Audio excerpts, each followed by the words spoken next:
out yesterday. 156 times that he was quoted, I don't know. 72 times, I don't remember. 8 times, I don't recall. He didn't know much about Christopher Steele. I find that hard to believe. President Trump making an official announcement of his White House Chief of Staff, John Kelly. He'll be leaving at the end of the year. We'll be announcing who will be taking John's place. I appreciate his service very much. The president once again responded to the special counsel's court filings. He denied that he did anything wrong.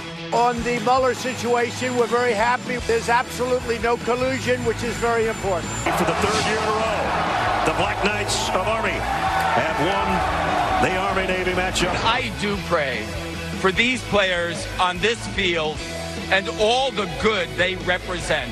We who are willing to die for others, we salute you.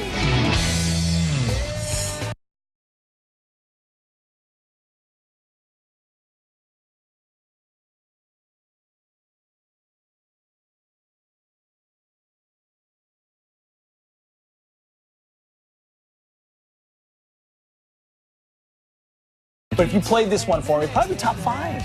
Really? Maybe top 10. Yeah, I have poor musical 50. taste. Okay.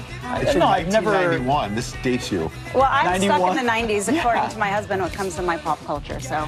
Me there's too. anything wrong with that. I mean, Saved by the Bell is still awesome to me. 90s country music, 90s grunge. Ed's I like, love what's it. Saved by the I Bell? love it. Saved by the Bell, is that a show?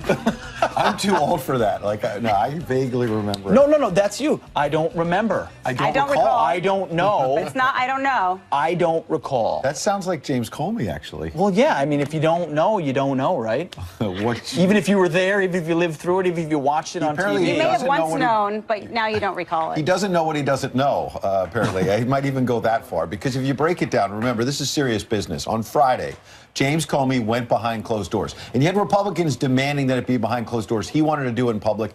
There was talk among Good Republicans. move by the GOP. Yeah, well, in the my Republicans said he just wants to showboat. He wants to get in front of the cameras. If we get him behind closed doors, we're going to ask the real questions. We won't have the limited time you see with the camera time at a lot of these congressional hearings. So they get him behind closed doors, ask him about the dossier, about the handling of the Clinton investigation, the handling of the Trump investigation. And here are the numbers. 156 times, because the transcript was released yesterday. He said, I don't know. 72 times, James Comey said, I don't remember. 8 times, I don't recall. One of my many questions to that is, how did he remember enough to write a best-selling book that probably brought him millions of dollars, allowed him to enrich himself based on his public service? Yeah, he wrote a lot of memos, right? Some of which All were kinds of leaked, memos. many of which led to the appointment of a special counsel. He was part of these FISA application processes, yet conveniently, Nicole, when he's there in front of these congressmen, Republicans and Democrats, not so much. Yeah, well, Trey Gowdy asked him a question about the probe, and James Comey said that it wasn't necessarily about Trump. They were investigating 4 Americans, but he said it's not fair to say that it was the Trump campaign or even Trump himself. So what was this investigation about? That's right. Can I play the role of Trey Gowdy? Sure, you play Trey Gowdy. The FBI did, in fact, well, I better not do it. The FBI did, in fact, open a counter-intel investigation into, is it fair to say, the Trump campaign or Donald Trump himself? All right, I'm going to play Comey. I'm going to put on my smug voice. It's not fair to say either of those things in my recollection. We opened investigations on 4 Americans to see if there was any connection between those 4 Americans and the Russian interference effort, and those 4 Americans did not include. So there's a whole lot of bureaucratic Washington talk. What it really sounds like is the president was not a direct target, as he repeatedly asked James Comey, by the way, as president-elect. Will you tell me, will you say publicly if I'm the target of the investigation, am I being investigated? So the 4, we don't know all 4, but presumably the 4 that were being targeted for surveillance and whether or not they had ties to Russia would be at least Carter Page, George Papadopoulos, and we're not sure. Probably Michael Flynn. Potentially. We don't know. Contact with the Russian he wouldn't ambassador. reveal and probably shouldn't for purposes of the process, but it wasn't Donald Trump is something he could clarify as well. So much more from that. But we're mere mortals. Let's bring in an expert here. Andy McCarthy, Fox News contributor and former assistant U.S. attorney. Mr. McCarthy, enlighten us on your reaction to over 200 pages of the Comey transcripts. Well, Pete, to go back to the last thing that you were just talking about, where Jim Comey says that it wasn't necessarily Trump or the Trump campaign. It was just these 4 American individuals. I would encourage people to go back and read the part of the FISA applications that we've been allowed to look at, because the FBI and the Justice Department themselves come out and say that it's Carter Page and other members of the Trump campaign. This was very much a question of whether there was, as the term now goes, collusion. They said at the time, I think, coordination.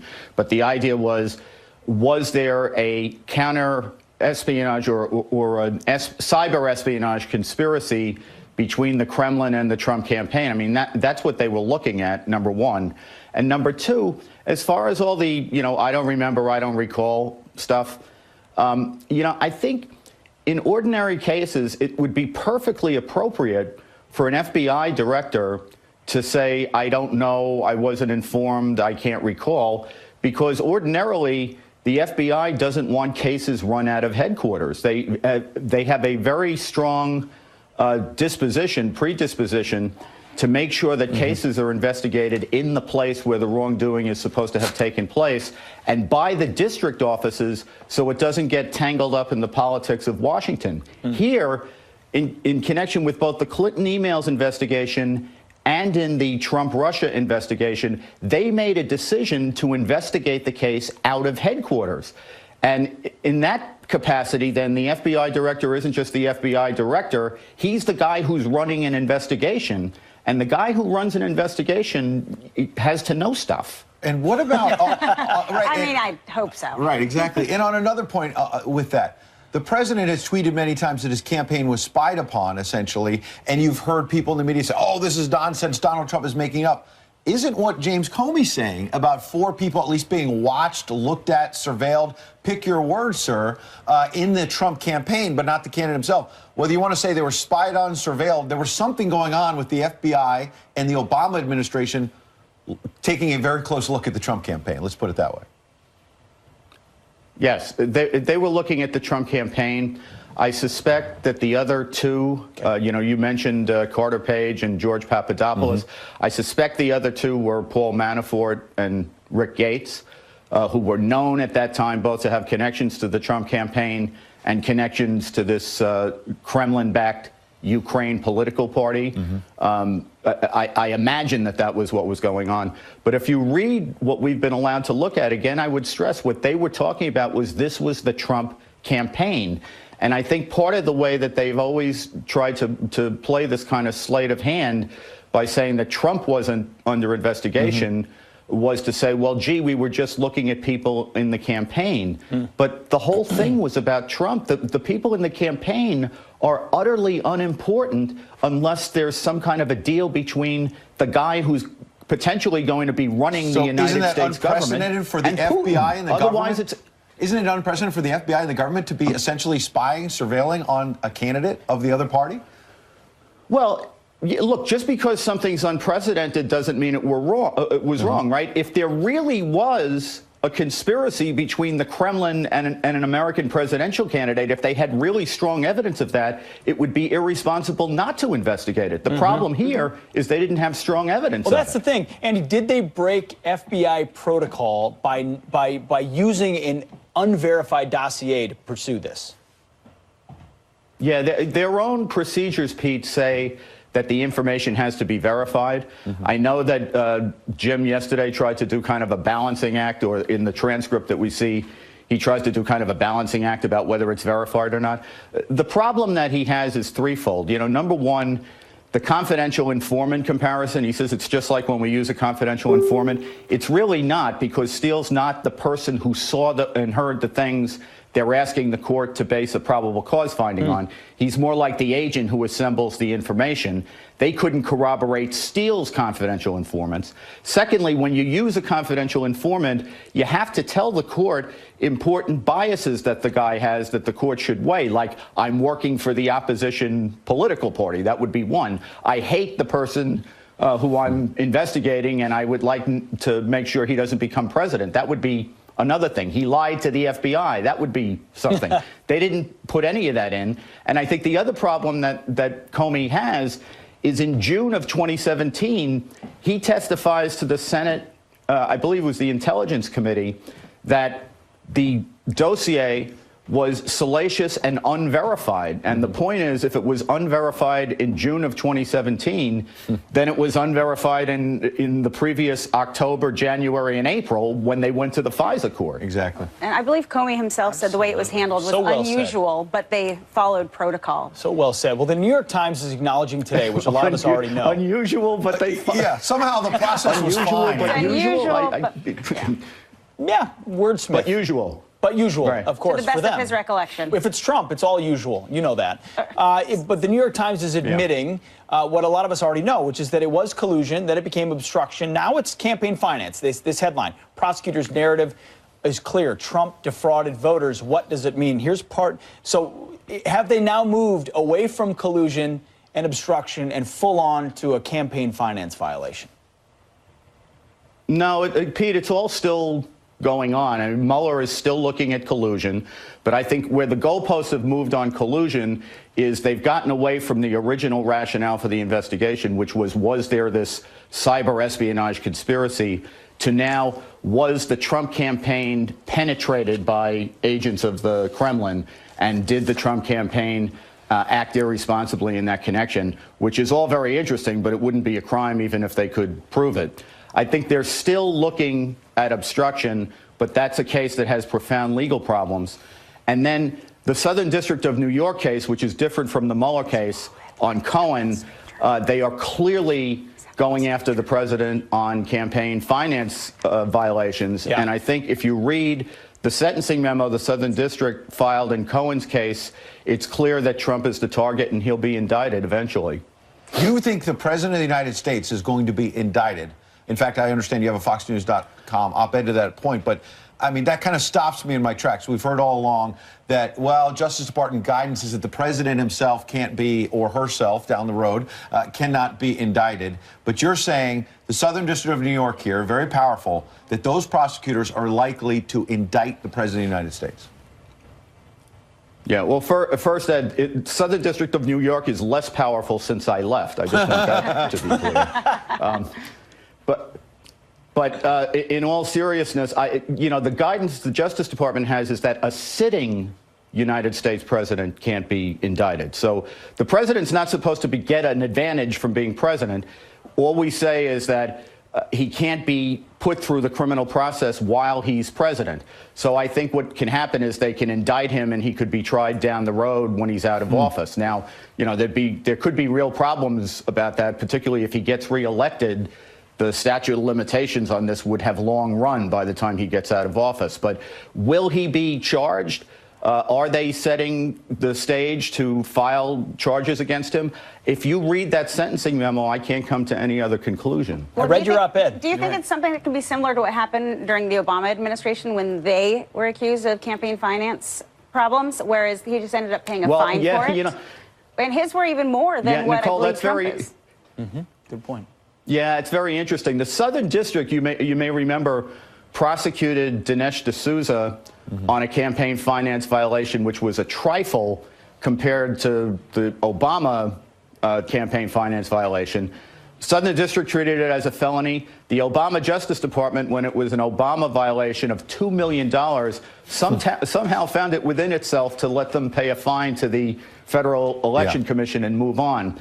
I don't think the Southern District here has prosecuted Cohen on an offense that they say he was in cahoots with Trump. Sure. And the crime is not... The crime is causing a third party, one of them at least, to People violate are wondering the law. about two systems. It seems like the same leave it case right there. against both Thank guys. you Andy, so thank you very much. much. More Fox and Friends on the other side. My pleasure. One for you and one for me. I love it.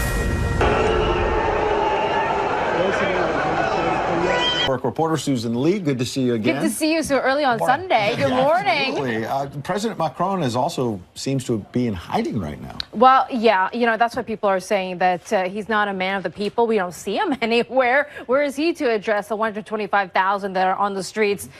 Not man versus the elite protests right now, but correct me if I'm wrong, it doesn't seem like there's a strong leadership to these protests. I mean, who would President Macron even discuss right now. It started out with the yellow vests, but what is it Yellow vests. evolved into? Well, I mean, it's evolved into many different factions joining the protests as well. Remember I would say the more suburban areas where we had more of an African immigration makeup, they've also joined these protests as well. A lot of people are unhappy, although we have to say that, France at this point, it is the most taxed nation in all the world. So 46% of GDP, 38% of that comes from the middle class, by the way. So think about who's actually paying these taxes in the entire world. It's higher than Norway, Germany. And as you mentioned, the refugee thing has hit France hard as well. Yes. So that's an attribute of this. No wonder President Trump was annoyed that Macron was lecturing him a couple weeks back about how to run the hard things. line, yeah. Susan Lee, thanks for breaking it down. I love any protest where the government requires you to have something in your car and then you wear it for the protest. That's what it is with the vest. It's amazing. You can see it from far, yes. Yeah, exactly. Thank All you right, very much, some other news. Oklahoma quarterback Kyler Murray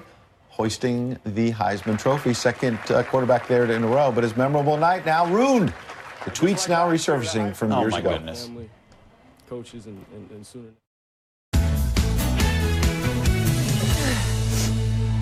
Good morning. We're back with some quick headlines. A man is charged in the kidnapping and murder of a North Carolina teenager. Authorities say forensic tests led them to Michael McLellan. He faces several felony charges, including first-degree murder. The announcement came yesterday, the same day as 13-year-old Hania Aguilar's funeral service. Nearly 1,000 people went to say their goodbyes. Hania was abducted outside her home last month. Her body was found nearly 3 weeks later. A suspect is accused of attacking 2 deputies and stealing their patrol car. The deputies pulled the man over in Arkansas. Authorities say he got out of the vehicle, attacked the deputies, then jumped into their car. The suspect later crashed into another patrol car and was taken into custody. The deputies were taken to the hospital. It is unclear how serious their injuries are. And the CIA names their first ever woman to lead its clandestine arm. 34-year agency veteran Elizabeth Kimber will recruit foreign agents and run covert operations. She is the first woman in the CIA's 71-year history to get the job. No official start date has been released. Wow, that's cool. They also History have the made. first female director. That's right. Ms. Haspel. All right. President Trump, meanwhile, making an official announcement about the future of his White House. Chief of Staff John Kelly will be leaving as expected at the end of the year. Here with his reaction is Mike Huckabee, former governor of Arkansas, author of the new book, Rare, Medium, or Done Well. Make the most of your life. Governor, thank you for joining us. So is that about barbecue or is that about politics or what is that about? It's not a book about cooking steaks. It's actually not a political book. It's been endorsed by people as far to the left as Van Jones and as far to the right as Eric Metaxas and Robert Jeffress. It's an inspirational faith book about life. So I think it's kind of a nice, maybe break from the political stuff of the day. Oh, interesting. We'll get to some of that in a minute. But you'd mentioned non-political. When John Kelly was picked to be chief of staff, it was a largely non-political pick. A lot of people respect him and what he's done for our country. So did the president. It looks like the president has announced he'll be leaving by the end of the year. Your reaction to that and what comes next? Well, first of all, it's not a big surprise that a chief of staff, leaves after a couple of years. He's been there about a year and a half. He's a great man. I love John Kelly personally. I think he's a true patriot. He served his country with great honor and distinction. I think he served this president very effectively. But it's a tough job. It's thankless. No matter what you do, there's somebody always mad at you. And the problem with being a chief of staff is that everyone expects you to take their needs. But the chief of staff only has one client, and that's the principal. In this case, the President of the United States. The only person he's got to please is the president, not Congress, not the press, not the staff, not the lobbyists, not the donors. Just the president. And sometimes that's hard to do.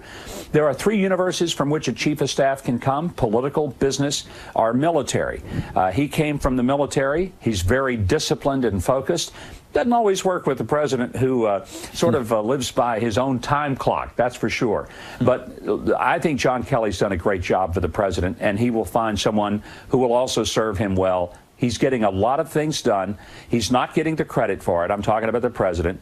But at some point, people are going to have to look up and say, this guy's keeping his promises. That's what he went there to do. I agree with you, Mike. So what do you think that this president needs in our next chief of staff? Well, somebody who understands maybe the politics of Washington and the dynamics, but more than anything, there are two qualities the Chief of Staff has to bring. One is loyalty to the President, and the second one is confidentiality, the ability to do the job, to do it with distinction and not go around talking about it, and to stay out of the press. I think John Kelly's done a good job of that. The Chief of Staff is not to ever be seen or heard from outside of that relationship with the President. All right. Governor, I wonder if we can play a little clip for you from the Army-Navy game yesterday. There was an inspirational message. We want to get your take. Watch. In this game, every player on the field is willing to die for every person watching. Their fellow cadets and midshipmen, soldiers, sailors, Marines, firefighters, first responders, police, and countless others who lay down their lives daily in our defense. Almighty God, we who are willing to die for others, we salute you. Let this game begin. Amen. Governor, it may not be politically correct to stand for the flag sometimes. We saw earlier in another clip how every single person in that stadium in Philadelphia was standing and honoring the flag. But when you heard those words in the prayer, it may not be politically correct to talk about God either in the public square, but that was pretty moving. Oh, it's powerful. That chaplain's prayer was one of the most amazing I've heard. And the fact that there was a prayer, to me, was very refreshing. That we're back in the country where it's okay to acknowledge that this country would not exist without the intervention of God himself. I mean, it just wouldn't. Look at our history. We shouldn't be here. And I was so delighted to see not just a prayer, but then a prayer that was honest and forthright and challenging, and that reminded us of the obligation that we owe to those people who are in uniform every day. God bless him, and God bless this great country. Absolutely, Governor. I mean, it's unfortunate that my response was similar to yours. It elicits almost surprise and gratitude that indeed on national television, here's a prayer before the game starts. You know, if you go back and there's a book, it's called The Prayers of FDR. And if people think that we are a country that is neutral toward faith, go back and read that book. Now, this is a very liberal, progressive Democrat president. And these are the prayers that he prayed on the radio for the entire nation. And I'm telling you, you will be shocked by how explicit his prayers are for this country and how he boldly prays for America. What's the name of that book, I think Governor? When What's the people name of that book? Oh, we don't do that. What's that? What's the name of that book, Governor? It's called The Prayers of FDR. It is really revealing, and it's just the actual text of the public prayers, not his private prayers, his public prayers that he prayed on the radio. Good stuff. We talked about a White House staff shakeup, Chief of Staff going. How do you think the press secretary is doing? You know what? I think she's brilliant. She's courageous and bold, and I say that with the same objectivity that the New York Times speaks about the president. Governor, that will have to be the last word. That wraps that up. Touche. Well done, sir. Thank you very much. Another day, another gaffe for everyone's favorite Democratic darling. This time, she's misquoting the Constitution. Guess which darling we're talking about? And, yeah, which one could it be? And holiday classics like Rudolph the Red-Nosed Reindeer. Oh, boy. What? Now under fire. Rudy? By some on the left. Not the right, the left. And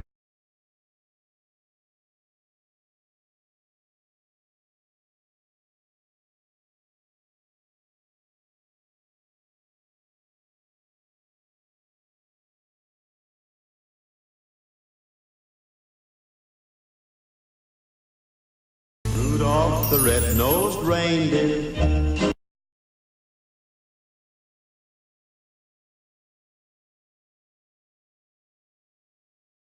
Great new Christmas graphics.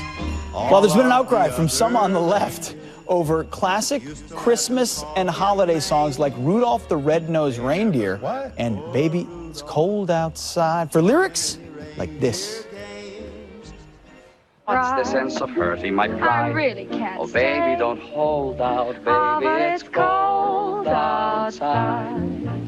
Joining us now with his reaction is Michael Knowles, host of The Michael Knowles Show. As much as I want to hear from you, I actually want to hear Pete sing a few more lines. Baby, it's cold outside.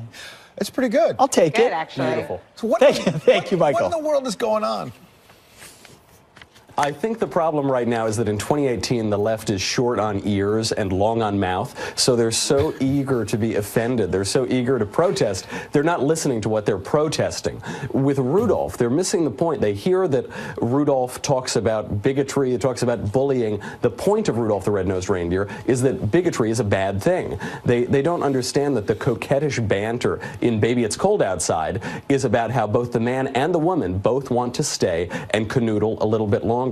This is also because the left doesn't quite understand virtue or modesty or seduction here. So the woman in that song is constantly saying, well, maybe I'll have half a drink more, maybe I'll have a cigarette more. She wants to stick around too, but there are social mores of the time. She is resisting, she's teasing the man, and the man is trying to seduce her. But this is all almost beside the point. The left is trying to say that Baby It's Cold Outside is misogynistic. It has nothing to do with that. Snoop Dogg has a song about how women are prostitutes for men's sexual pleasure. You don't see the left protesting Snoop Dogg. This is an extension of the War on Christmas, which is an expression of the left's disdain for traditional Western culture. That so they don't last go after point may be Snoop, the best they one go of all. after a That's a holiday pretty- classic. I was thinking the same thing in my head. You turn on any of the pop radio stations right now, I mean, the Baby It's Cold Outside is offensive, but what about what's on the radio right now and getting the top ratings? I mean, I turn it off, but that's just me. That's exactly right. That's exactly right. They'll go after a charming classic about men and women who love one another. And this has always been frustrating to the left. The major feminist theorist, Shulamith Firestone, said that love is the major impediment to women's liberation. And so they're very frustrated because they're never going to get their gender war, because in the gender war, everybody is sleeping with the enemy. Well, now switching over to Rudolph. One of The gender war. Everyone's sleeping with I'm moving on brilliant. to Rudolph after that one. So one of the classics, Rudolph, they're saying is offensive because of bullying, but isn't that what the story is about? They're talking about how he is bullied for having his red nose. But then one foggy Christmas Eve, Santa He overcomes. He overcomes that, and because of this Everyone unique comes feature, together. he leads the charge. I mean, isn't this applauding it and condemning bullying? Why would we get rid of this? They don't listen long enough to hear that part. They only listen to the first part. They haven't made it all the way to the end. And this is this trigger-happy nature right now, especially on the left. They're unwilling to hear their opponents out. They're unwilling to hear the other side. And they're so disdainful of traditional culture. They're so angry. I think they need to relax a little bit, have a nice mug of eggnog, and listen to the whole song. They'll realize that they have nothing to be offended about in the first place. I love it. Well, Santa doesn't get consent to come down the chimney, so Santa's probably out next year. They're coming after him. Breaking and entering. You're right. All right, Michael Knowles, appreciate your time. That was fun. Thank you, sir. Appreciate it. Ed, you're the only one that Good to didn't see you. sing. I know. I knew you were your going to way say to that. Carly? Maybe at the top of 8, I'll come up with something. Really? Or if Carly sings, Carly Shimkus is here with the headlines. Not singing this one. Maybe next hour. That could be a very interesting segment. I want you to look at some of this footage. An American figure skater knocked out cold after a nasty spill on the ice. A warning here, this video may be difficult to watch. Ashley Kane is dropped on her head during a competition in Croatia. She appeared to be completely knocked out, but woke up seconds later and somehow managed to finish the routine. Kane says she is going home to recover. Wow. A driver leads police on a dangerous chase, topping 120 miles an hour. Watch as it comes to a dramatic end. I don't know what this person is wanted for, Alex, but he is definitely not wanting to be caught, by no means. So we got to see what he does. He's in position. There he took him right there in the car. Oh, there we go. Well, in Oklahoma, trooper using a pit maneuver to stop the chase. The female driver and 2 others were taken to the hospital. The woman had felony warrants for her arrest. And another misstep for Democratic Socialist Alexandria Ocasio-Cortez. This time, Politico reports the Congresswoman-elect misquoted the Constitution, talking about the 35-year-old age limit for presidents. She was overheard joking she might run for president, saying the Constitution says he cannot run unless he's 35. The Constitution says any person must be 35 to run, not just men. And a random act of kindness leaves a mother in tears. A stranger giving his first-class flight seat to her and her baby. They were traveling from Orlando to Philadelphia, so 11-month-old Lucy could be treated for a chronic lung disease. I'm just standing there looking at him, crying, just saying, thank you, thank you. He just quietly and just was like smiling so big. I was just like, you're welcome. You're welcome. And then that was it. Oh, doesn't that give you chills? The mom hoping sharing her experience will encourage others to pay it forward. A very good lesson there. And those guys Indeed. are your headlines. Back down to you. All right, thank you. And I'm going to do this toss over to Rick Reichmuth because I have to do that. Bingo. Wait, Hila, you're looking a little cold outside. Baby, it's cold outside. That's all I got to say. It is. It's really cold. In fact, we had a big storm down across the south. Probably a storm that will bring more than you would normally get in an entire year across parts of the south. Take a look at the maps. Show you what's going on. The cold air is solidly in place. 36 in Atlanta. It's rain there. It's snow as you go a little bit to the northeast. And take a look at that. 70 as you're waking up in Tampa right now. Here's where the winter storm warnings are in effect anywhere you see that pink. And we're going to be watching the snow kind of all day long today and throughout much of the day tomorrow as well. Rain across the southern side of this has been really heavy. It's a really wet storm. And so we're watching flooding. It's also really windy. When you get that wind going across that kind of ground that's already saturated, we'll likely see a number of trees go down and power outages will be a problem in the rain side. Same goes for the snow side. But you notice Charlotte right there, you're kind of been going back and forth between the rain and the snow and a little bit of sleet going in there. Same for Raleigh right now. Probably a little bit heavier snow going in throughout areas of southern Virginia. And then eventually later on today, we're going to see more rain move in on top of the snow. And that's going to kind of make it into a bit of an icy mess. But you see that pink? That's where we've got the ice in Charlotte. To the north of that is all snow. And it's a big one, guys. And it's just December. Rick, you know, pronunciation of your name got me thinking. Is your full name Richard? It is. There you go. I didn't know that May till we right call now. you Richard Reichmuth? No, we won't. We just know that now. I don't care how you butcher my last name, but do not call me Richard. I won't. Right. Good man, Rick. Love you. Thank you. Thanks, Rick. All right. Well, the White House shakeup, John Kelly will soon leave the White House. Corey Lewandowski used to work for the president, as you know. He joins us live next hour. Plus, Oklahoma quarterback Kyler Murray just won the Heisman, but his memorable night now ruined by, the social media mob. Will explain. All right, and we're decking out the Fox and Friends halls for Christmas. What is happening? We've got the tips to make your holiday decor look Okay. amazing. I don't think you're allowed to do and that. it It's really being does wrapped. look amazing. Coming Yes. up next, stay tuned. He's being wrapped.